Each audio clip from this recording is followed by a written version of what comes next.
Welcome back, ladies and gentlemen, boys and girls, to our deciding game number 3. It's NeoES International versus LGD Gaming International.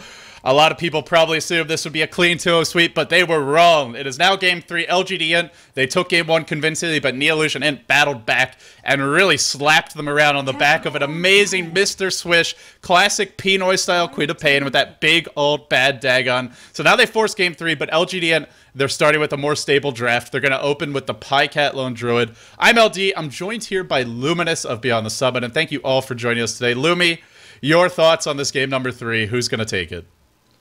I thought LGD would clean 2-0 sweep as well after that game 1 performance. NeoES really opened up my eyes in that game too. So it's going to be mostly decided in the draft, in my opinion. I feel like if there's a very, very even draft, LGD still, quote-unquote, the better, more experienced team, especially if they're training with the best every single day in, day out. I expect them to take it if the draft works out right.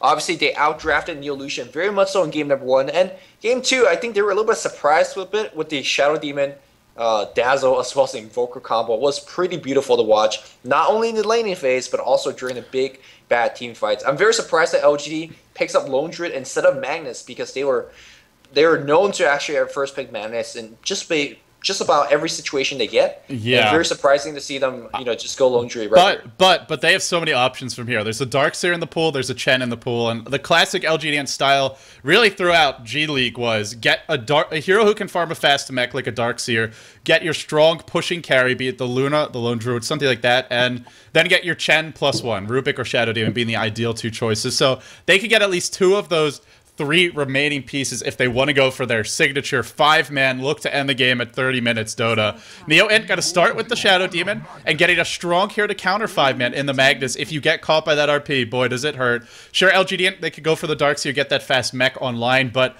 still an RP under the tower with enough burst damage can be enough to really punish you. So I like this pick from LGD.int. They go for the mag here. And one thing that's interesting, Lumi, we're actually seeing, for once in a while, a Keeper of the Light slip through. And if you do want to go for 5-man and you don't take Keeper, well, it gets hard to push. Well, if let's say NeoES picks up a Keeper right now, LGN probably will counter it with the Juggernaut Healing Ward and try to outpush that one. But I completely agree. There's just a lot of stuff that's going to be thrown your way. Keeper and Shadow Demon Poison Stacks and Shockwave. And I feel like if LGN don't pick it up right now, they're just letting a free one fly by. I mean, there's also Darkseer too, so a lot of powerful heroes being left in the pool because heroes like Queen of Pain and Lifestealer being banned out. A little bit of a respect ban, I have to say. Queen of Pain generally not a really well-respected hero back in the Chinese scene because, I mean, she doesn't have those big game impact, but last game she did. She did quite a bit with that quick work. Oh, man. Mr. Swish did so much work. And what an appropriate name it is for... I mean, he was basically slamming a jam in all game log.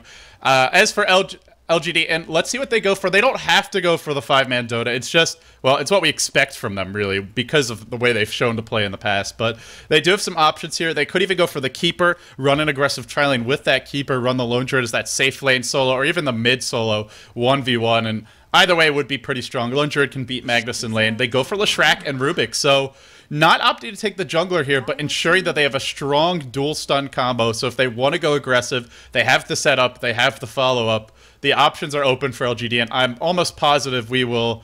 well, it could even... I mean, I imagine it'll be a support Leshrac at this point, but it's not out of the question they could run it as something for G mid and then maybe pick up the Chen for Misery.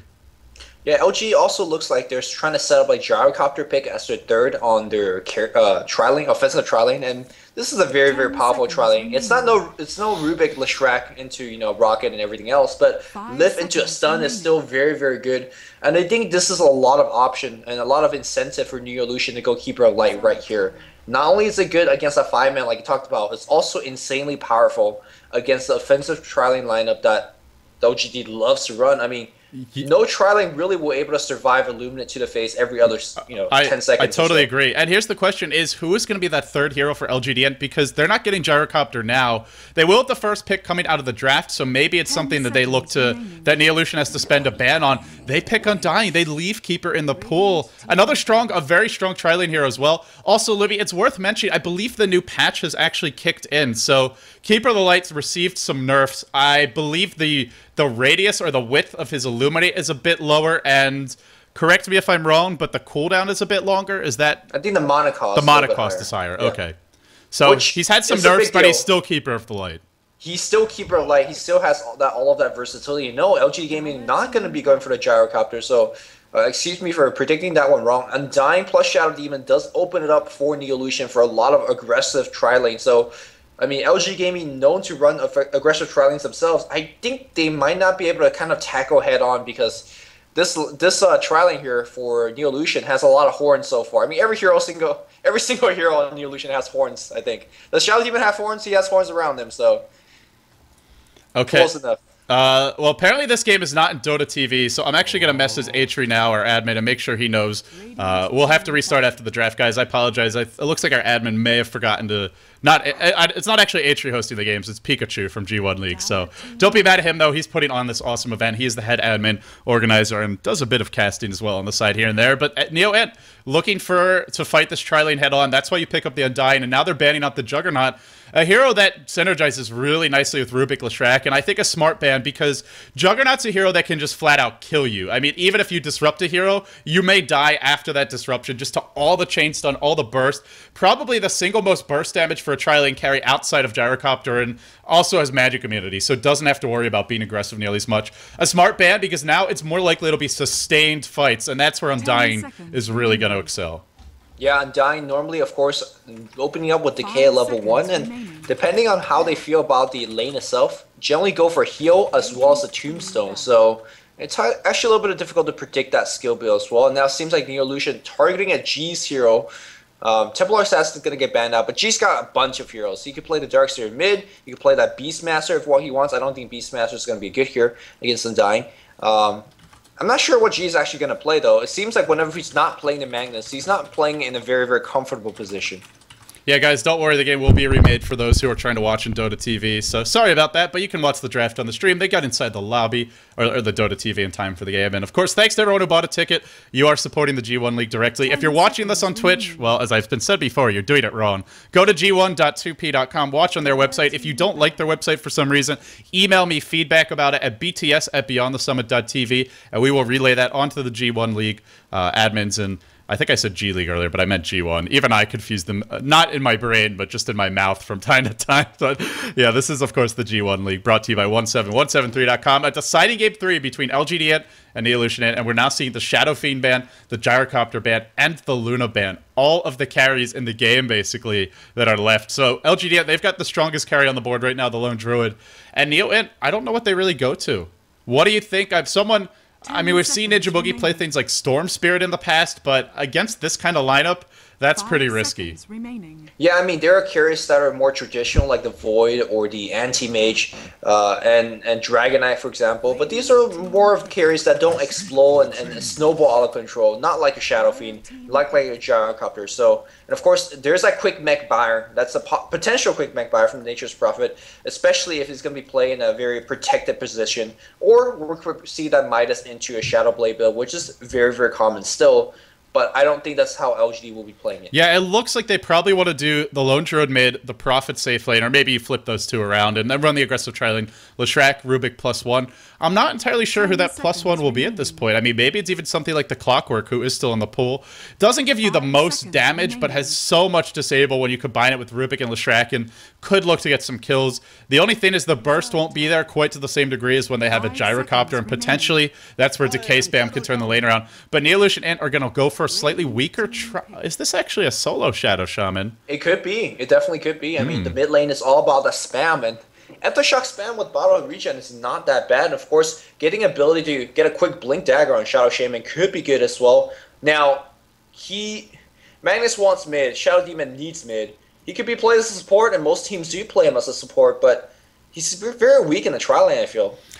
Yeah, he's a weak tri-lane hero. He's much like Lion. I mean, arguably a tiny bit stronger just because Ether Shock does some decent damage at the early levels, but very mana-intensive. And LGD.int, wow, they're going to round it out with a Chen. So I guess an offensive tri-lane with the Chen and Prophet and Lone Druid is those two strong defensive solos, especially that Lone Druid should be able to win his matchup 1v1 if it's handled by Pycat against whoever he's up against. But with the Chen pick, I mean, a hero that's not quite as dominant at the early levels as, say, an Enchantress, but maybe doesn't need to be because they're going to have the Prophet to TPN, and I don't know if NeoES.int is going to be able to stop the pushes. They could go for a Keeper of the Light here, but they don't have a carry, so it's not really an option. I feel like getting the Keeper would have been the better choice this game, but they opt not to take it. Let's see if they're going to be punished for this. I'm not sure what they're going to do with this tri-lane. Yeah, I mean, in terms of tri-lane, Undying's probably... Oh, there's that Keeper. What is going on? I mean, tri-lane Keeper, Undying, Shadow Demon. There's a lot of decent damage output. You Shadow Demon Disrupt, you put a Tombstone on top, Illuminate being channeled through, and of course, pretty much everybody's dead. I feel like I like this tri-lane quite a bit. I just am blown away that Keeper is going to be the 10th pick in this particular game. And also, you got to keep in mind that against a Chen doesn't kill very quickly. He might have Centaurs and Furbolgs running in. That's a lot of time for Undying running around, decaying the other two supports. That's time for a Keeper to actually set up Illuminate. So I like this draft from NeoES.int. All right, guys, we're going to have a quick AP remake. The only thing for NeoES.int, Lumi, is they have no late game. I mean, I guess they have Empower, but that's really about it. So the pressure will be on their lineup to actually end this, I want to say, within those first 30 minutes or so, and that may be tough. Pycat definitely going to be by far the hardest carry in the game on that lone druid. Maybe we see a carry mag. You know, maybe it's a game where the Magnus goes for, say, that Battle Fury, that Daedalus, you know, some sort of physical damage output, because they don't have anything after, like, the 25-30 minute mark. Yeah, you have to keep in mind that Tombstone, that's a building, and last time I checked, Lone Druid very good against killing buildings, so... Yeah, I've actually never seen that in real life. I haven't seen too many bears knocking buildings down, but... Well, you need to go more campy. Yeah, well, maybe not buildings. So those tents, though, they get mauled down. These towers are like 20, 30 feet tall, but hopefully there's not a grizzly about to take my house down. I mean, have you watched Dota 1? That bear is like the biggest thing on the map. I'm just saying, it doesn't make sense. Dota lies. Dota, not logical, not sensical here, but... Well, we're going to have a quick remake. So, after seeing the draft, who are you going to favor? NeoES.int, I mean, it's very, very risky. Like you talked about, having past 25 minute, 30 minute, if they don't win that early game big, they're going to have big trouble. But that tri-lane, if you play correctly, it's just almost unbeatable. We saw in game 1, if you get that 3-4-0 kill advantage, the game just snowballs out from there. So if you're LGD.int, maybe you look to dodge the tri-lane. You have a Prophet. He doesn't need to be in a lane. He can just go jungle. You could just run... who was the other solo? He could just go... The lone druid can just go mid. You could run that defensive tri-lane as well, and... just look to dodge it, basically. So if maybe NeoES.int are the ones who say, we're going to go aggressive, we're fighting you. Like, that's the thing for them, is I feel like they pretty much have to fight tri-lane versus tri-lane, or the strength of their lineup is going to be largely wasted. And then we come to the mid-game. LGD has the early mech on the Prophet, the lone druid's getting tanky, and then it gets hard for NeoES.int. The issue is, running Shadow Shaman in an offensive tri-lane is not really ideal. So I feel like LGD, the best thing for them is probably to dodge. Yeah, I mean, dodging's not bad. Especially if you could get your tri-lane against either Mag or Shadow Shaman, because those are two really, really bad heroes against tri-lanes. So I think if, let's say, LG.int matches up correctly, then they should be in okay shape. But if not, then NeoES.int is in a better shape, because let's not forget about Shadow Shaman's tower capabilities in the mid game. You know, drop a ward with level 11, whether it's a Blink Dagger build, whether it's an Axe Scepter build. There's a lot of actually very viable builds on Shadow Shaman, provided he gets the farm to do what he wants. Well, he looks like a support Shadow Shaman, perhaps, which is... Well, actually, I guess maybe not, with the Keeper of the Light, the Undying picks. Could be a carry for them. I actually can't remember who their last two picks were. I'm going to see if it's it was SD, Undying, Keeper... I mean, maybe it's Shadow a solo... Shaman, and Magnus. So I think SS is... Probably going to be a solo then. Yeah, I guess so. We'll see. We'll have to wait and see how this game develops. But again, the clock will be ticking most certainly for NeoES.int in this game. They're the ones with the clock. LGD.int are the ones who just want to bide their time, get their farm up. They can win early, but they don't have to. They have multiple avenues to victory. NeoES.int, unless this Magnus goes hard carry build, and even then kind of risky versus Lone Druid, they pretty much have to win. They have to win this one in the first 25-30 minutes. Here we go, where this is the AP mode as all of these scumbags picking out all these OP heroes. Yeah, I saw you, whoever that locked into Nature's Prophet immediately. Yeah. Don't you hate that in pub games? Disgusting Prophet pickers. They make me sick. Actually, he's one of the most fun heroes to play. Actually, PL pickers and Dro pickers are a little bit worse, but you know. It's not even the heroes, though. It's the combos, like picking PL Kodal. I mean, seriously? Come on, guys. Don't you like fun? Apparently not. I'm sure half the people in the chat just got done doing that before they tuned in. Shout out to all you guys. Thank you all for joining us. AC is also casty if you want a different English cast. But yeah, the G1 League has been a rousing success so far. The viewership has been solid. And I mean, these are about the worst possible times you could ever have for, say, Europe or US West or East. In spite of that, I'm proud that all you guys are tuning in. Good to see the support for Asian Dota. Hope you'll stick with us, not just through today, but through the days to come. And, well, let's introduce the teams, Lumi. On the side of NeoES.int International, we will start with them because they took game 2. They're going to be your underdogs heading into this game 3. We have Harchico playing that Keeper of the Light. We have Ninja Boogie on the Undying. I am not able to actually click on heroes, so I'm going to have to restart after I introduce them. Lei on the Shadow Demon, picking up a smoke. We have Mr. Swish playing the Mag, going safe lane. And last but not least is going to be Blah. So you can introduce LGD, and I'm going to restart my Dota real quickly. All right, yeah. One thing I do want to do before introducing LGD is like Keeper of Light, 4 Observer Wards, 3 Clarity, and a Smoke of the... Oh, man. A bad time to introduce. They just smoked up, and they're crashing into the enemy jungle. No. Oh, no. I'm trying to get back into Dota as quickly as possible. Come back. Reconnecting now. Misery as a Chen running towards the enemy, and you can see that Shadow Demon, well, you can't see, but Shadow Demon is running in first. He wants to get this disruption off. Misery got some 6 Spider Sense. Uh-oh. It's going to get close. Misery seen. Disruption is going to be close. Oh, the horse, or whatever animal that he's riding on, give him the extra MS. Just a 5 extra MS apart from Shadow Demon, allowing Misery to get out of there. He's on the Chen, of course. We do have 1437 playing Rubik once again. Meanwhile, we have LGD G on the Shrek. Not going mid for once, it's Pycat going mid with the Lone Druid. And then, last but not least, Brax going to be going up top here with Nature's Prophet. Carry Shrek, so they want to get Pycat, that 1v1 matchup versus the enemy Magnus, I imagine. Or even Shadow Shaman, a hero that Lone Druid can still get a lot of farm against. And so our top lane is going to be Mr. Swish Magnus against Brax, Nature's Prophet. A matchup that Mag should get a lot of farm in, a matchup that Prophet should get a decent amount of farm in. Neither hero is going to be shut down. Misery, does he have those smokes up? He does not. Or do we see any on 1437? We do. So we could see some early aggression, but for the moment, Misery's going to look for a little offensive jungling. I mean, yeah, Misery, if you look at his own jungle, he knows his complete warded off. He saw 3-4 observers on the enemy support. So Misery, knowing that, well, can't get anything done, and could actually set up a decent gank on the mid lane on Blah, which is not generally a hero that you see mid nowadays, because he's so easy, so squishy, so easy to get ganked, especially with the Chen backstabbing out of the jungle. Yeah, Harchico is sitting mid, looking for those Illuminate Blasts onto Pycat. It's not going to connect, though. Seems like they don't really know what to do with this Keeper of the Light. They were expecting just to get that really strong aggressive tri-lane. Now he'll rotate bottom in the end. They've warded off the jungle, but Misery comes in with the backstab. Oh, our Shadow Shaman.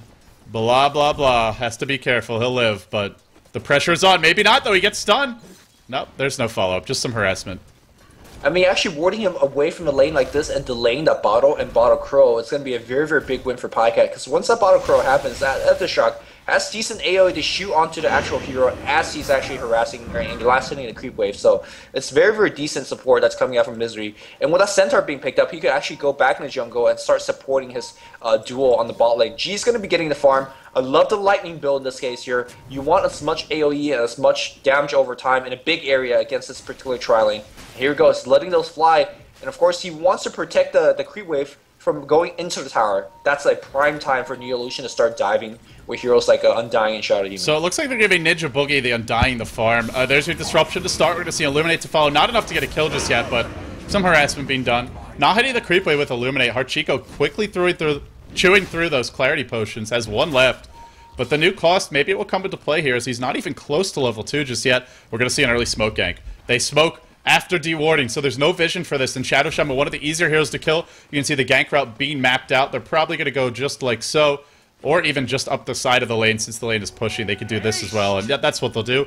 We might see our first blood any moment now. They just need to make sure they start with the lift here. Shadow Shaman could probably run away. He doesn't have a put in the Hex yet. Misery's going to start. It looks like they're not even going to wait for 1437. Now they are. He's lurking. He's waiting. Blah. Has to be perfect. He's a little too close. He's going to get lifted. And with this, probably death to follow. The stun will follow. The auto attacks. Easy first blood. Ooh. Maybe not disruption, but he's going to die after this anyway. No way out. And the TP wasted to boot. Well, not exactly wasted, because he's going to get level 3 out of here, which is not too bad. Shadow Shaman, however, will not have that quick bottle unless, yeah, he's going to go boots and a teleport scroll instead. So that's a big loss. Without the ability to bottle crow, Pycat wins this lane flat out because he's going to get his level 5, and that bear will just be on Bloss's face quickly, immediately.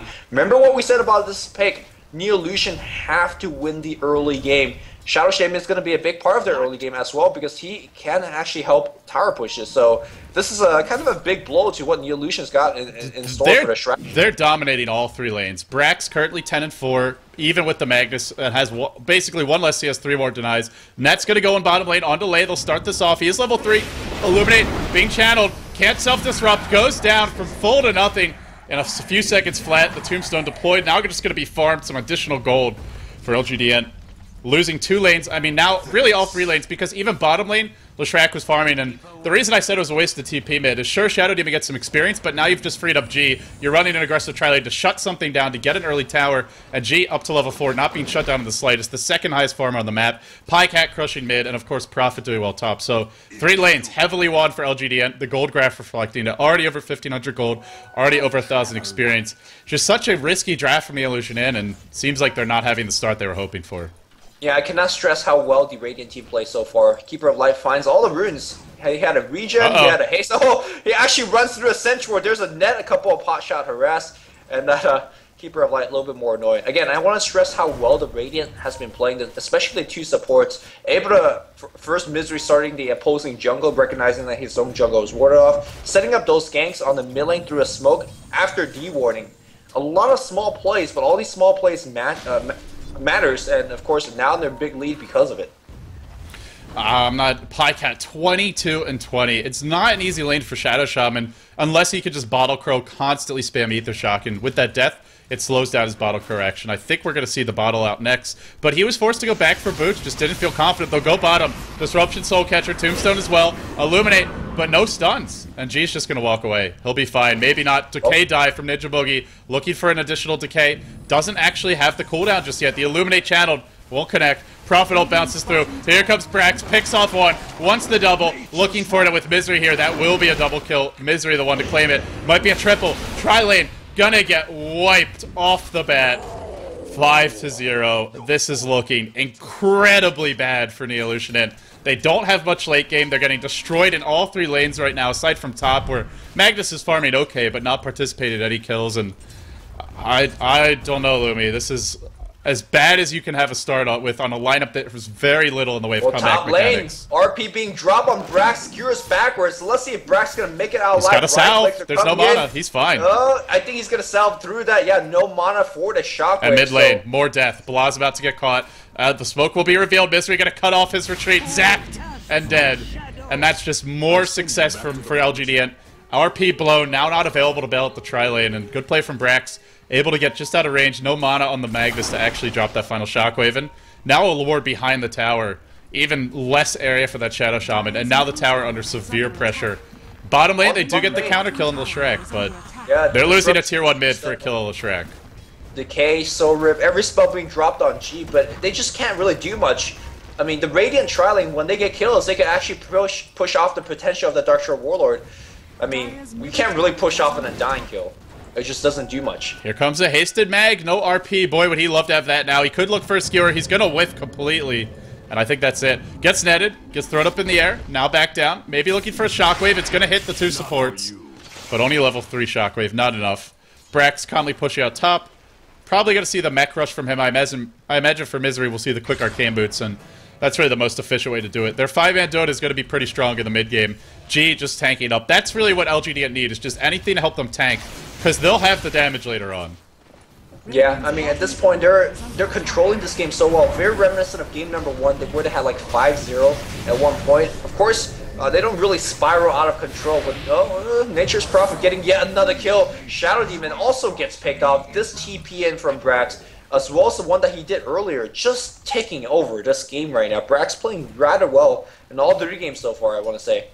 And unfortunately, there's just not a whole lot they can do about it, because how do you stop that Prophet from reliably joining the fights? You can skewer him, but he's just going to teleport again. You can't really stop him from joining the fights, and it's not like they needed too much help anyway. The tri-lane of NeoES.int, and lots of damage and control, but no real synergy between these heroes. They didn't have like a great follow-up stun to Disruption, so it feels like a draft where NeoES.int were like, we just should pick strong laning phase, but they're not really planning out exactly how they were going to win all of those lanes, and in fact, not winning any of them now. And obviously, credit to LGD as well, because we saw 1437 early dewarding to set up the smoke in their jungle and some good movement, but a lot of this does feel like it's just coming down to a better draft from LGD.int. Here we go, Misery sending illusions, sending Chen creeps. They see him coming. They could actually set up a trap, and here comes a teleportation scroll. That's from, can you actually run in against this? Misery gets illusion blown up, Soul Catcher, disruption, illuminates, gonna be huge damage, and well, he was dead immediately. Yeah, simultaneously the kill will happen bottom. They pick off that Undying, and one of the really the one position it almost feels like this game. Maybe you say the mag is there. Just an awkward lineup for NeoES.int as we head towards the mid game. Their lineup obviously built around getting 2 quick towers in that enemy bottom lane, and the lightning spam really slowing it down. G is now gone back for 3 points in Edict. He's only taken 1 in the stun, and he's just muscling this tower down. TP will potentially come in from Brax if needed, but they get the tower. Now the disruption to fly. Tombstone is dropped. Decay will be here. Oh boy, I think the Tombstone was just stolen. It was. G may fall. Prophet, ult drops. Willie TP into the fight. He's coming. The backup is going to be here in a few moments' time. Will be blotted drop first. Blows the wards as well. Doesn't get the tower. The chase out of G. Not dead yet. Ninja Boogie may just die for this dive. He's got a soul rip, but the hand of God to turn the fight around. Now, the lift. No mana for it. He's got arcane boots already. And the treants, the stun, the kill. 11-2. This game is really spiraling out of control. As casters, Lumi, we always want to say, like, how can this team come back? But there's almost no way to come back with the draft that NeoES.int has. Yeah, NeoES.int went for a very, very greedy draft, and in the sense that, hey, you gotta win early to make it work, and, well, didn't win those early games. Also, Misery with a very, very beautiful play. He had Hand of God the whole time. He just wanted, he was baiting with G, getting him closer and closer to tower. Undying thought he almost had the kill. Hand of God came in when he was under tower range, and Undying definitely paid for it. They dropped the RP mid on Pyke. It'll be skewered back in to this Illuminate. Actually, no, he'll get... Oh, no, the Illuminate just clipping him on the sides there, even with the lowered AoE. Pyke manning up, perhaps. Manning down, but using that bear. Going to work on Blah. If he gets in a tangle, he'll get a kill. The Shockwave misses, and now Pyke on the way out. He will escape. Chen can probably send him back to base. No, not doing so yet for Misery. Doesn't quite have the mana. He's going for his Arcane Boots in the midst of the chaos. That was 4 heroes in an RP blow, and they don't even get the kill on Pyke. And Brax, Ultimate Orb, not even going for the mech, just going for, well, more of a mid-game, late-game oriented build. And hey, with the start he's having, he'll have to sight the Vice pretty soon. And normally, as the way that LGD loves to play the Nature's Prophet, he will be going for the mech, but obviously Chen's going to be on that one. So he's going to be going for a bigger item. Cypher Vice is going to be great to set up more ganks. And to be honest, when you have the Undying or Magnus Scythed up, there's just 0 really teamfight ability on NeoES.int. And those are, well, 0 teamfights, not exactly how you want to start having your teamfights. LGD looking for that tier 1 up top, and of course those Chen creeps are going to be so big at this stage of the game. They count like just heroes, and when you have low HP support heroes, wow. Tombstone being used offensively, and Keeper, it's going to be kept alive for a little bit longer, but he's going to be dead. Yeah, now the dive on delay under the tower, the Tombstone clearing out the trees, paving the way for the follow-up treants. Now the chase on a Magnus. Pyke looking for the kill, needs 1 more auto attack, he'll claim it, and then additional damage, basically insult to injury. Shockwave stolen. LGD just overrunning NeoES.int. That was 4 heroes killed, and our poor, pathetic Shadow Shaman, the hero, not the player, Blah, trying to basically meander top, but nothing he could do. I don't even know what can stop LGD at this point. Maybe a 5-hero RP, but even then there's Hand of God. There's just a lot of tankiness in general from these heroes. Ultimate Orb up on the Prophet, high levels on the supports. Even with Keeper of the Light, they could stall, but there's no obvious comeback mechanic for this lineup. There definitely isn't. I feel like Blah also misplayed there. He should have basically pushed hard mid, even perhaps dropped the ward for that tower. If you could get a trade at this point, I mean, it's better than losing tower for free to teleport on the mid lane. We're going to see no tango on Blah. He does drop the ward, but the splitter on top, and that ward completely wasted. And Brax even going to farm those wards if he wants. While that was happening, they placed a nice aggressive ward. It's now 18-2. They saw everything. The rotation in for the supports of NeoES.int, who are basically just cows going into the meat factory at this point. Well, I don't know if you call it a factory, but the butchery, whatever you want to call it. They're getting chopped to bits every time they try and fight Lumi, and I think it only gets harder from here. Brax close to a scythe device. Soon there will be nowhere safe to farm. I'm a little disappointed, to be honest. I felt like NeoES.int, they showed that they can take LGD.int late game, albeit it wasn't the strongest draft ever, but for me, too gimmicky. I think more of a standard, solid, well-rounded draft would have suited them better in this game 3. Yeah, again, it really comes down to the draft, and it definitely has not worked out for NeoES.int. And of course, again, good play on LGD. That early level 1 play, level 2 play, really set the pace of the game. And once you start winning those trialing, the game gets very, very hard for the other side. And right now, there's just 0 defense with no wards up on Shadow Shaman. There is RP, but very, very difficult time dropping them. You can't just walk in as Magnus. You get really picked up by Telekinesis Lift, you get stunned by G, and you are basically dead. Yeah, then of course there's Hand of God. There's now Mech complete on Misery. So yeah, don't even need it on your Nature's Prophet. If you're going to take 5 outer towers in the first 13 minutes and have 18 kills and be 4-1 and 6 on your Chen, yeah, you could just rush that Mech on the Chen, even going Arcane Boots first. Ninja Boogie will TP out successfully bottom lane. But they're just systematically dismantling NeoES.int's defenses. LGD.int bouncing back in this game 3 and looking like they're going to take it. They want to take the 6 outer tower. And I'm not sure. Again, NeoES.int, maybe they hit a big RP, a big Illuminate, but even if they win a fight or two, it's not like they have some hard carry who's going to turn the game around. In fact, their late game is pretty atrocious. Yeah, and even if they win that fight, they're most likely not going to be high mana or high HP enough to really take a tower off of it. So you're just kind of getting a couple kills, which doesn't mean too much. Meanwhile, though, Radiant definitely has tanking potential to go through with a tower, Roshan, even Rax if that's what they want. Here we go, the push is going to be coming in. Of course, that bear has phase Maelstrom, so that tower is going to be going down very quickly as well. Trian's going to get resummoned for a little bit of tanking. And look at the front line coming in from LG right now. How do you go through this front line? Trian's creeps. You don't. It's like watching a pack of like 100-pound nerds in high school up against like those guys who just mature early and are like 250-pound linemen who are just going to bowl you over. This big bad bear. You don't fight, you just run. And unfortunately, running means you're forfeiting towers. We may see a bear go down to Roshan here. Yep, and Tango gonna be procced. Start just gets resummoned by Pycat. He's now got his Maelstrom up, and with this Aegis, they'll be looking to break the base. And maybe NeoES.int could stop a round or two, but stopping more than that's gonna be tough. 1437 has a Blink Dagger, and now RP can be easily stolen. Disconnect from G. Gonna be coming back soon. Oh man. There's a Blink on 1437. There's a side finish on the Prophet. BKB's almost up on G. I feel so deflated right now after that game too. I mean, it's like all the air has just gone out of our collective tires. I mean, it's the nature of the draft. Again, game 2, the Radiant or LGD was forced to play the way of NeoES.int. Play a kind of a very active, aggressive style. And right now we're seeing more of what LGD wants to play, which is push your towers, engage in very early game aggression, which is what LG is more comfortable with. Their heroes are just simply more suited for that kind of play. So the draft really determines a lot. And I personally always hate games decided by the draft, but you're gonna have those games like that. Yeah, I guess NeoES.int, they just felt like they needed to do something non-standard, or maybe just got backed into the corner with the opening from LGD in that first phase of the draft. Whatever the case, we'll have the unpause now. Aegis of the Immortal, probably going to be picked up by G here, as he'll come back with full mana. I can just spam all his spells again. And now they're going to look to push mid. 5 heroes grouped up. The full complement of Chen creeps available. Mech, Hand of God, Blink on your Rubik, as well as Shockwave, a great pushing ability. The Scythe on Brax. Really everything. And then a couple of extra bucks in the back pocket to break the base. Yeah, I mean, if you want to say they really need pipe to break up a hill pill, but no, especially if they got to.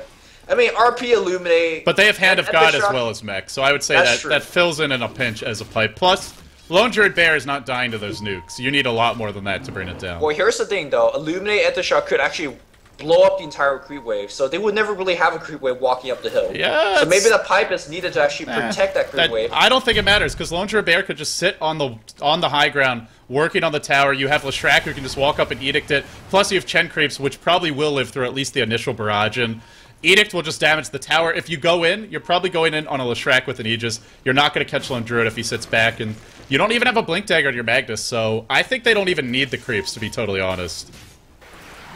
Well, we'll see, though. We'll see. Going to be rising both jungles at the moment to really take advantage. And looks like they want to take a fight up top here. And here we go. The spam will begin from a level 5 keeper. And now a BKB on G. Even another item that... What do they do against this? They can RP him, but how do they bring him down? They lack physical damage. They are heavily lacking that. And it looks like Brax may go back for the pipe. He's picked up a Casual Cloak. Here comes the death push. The Tornado is here. The GG Tornado on the way. The first, basically, harbinger of things to come. And Well, they're going to look to break the base with this, Lumi. Here comes the next wave of creeps. The Lone Druid Bear. That Panda, not so cute anymore. It hits hard. Going to start chopping away at the tower. Illuminate. They're bringing the creep wave down, but that doesn't really matter. Chen creeps are still here. The tower taking tons of damage from Edict. Nobody particularly low. They'll mech up. They might wait for that mech to respawn. Maybe they'll wait for a secondary bear resummon if needed. But what can NeoES.int really do to stop this?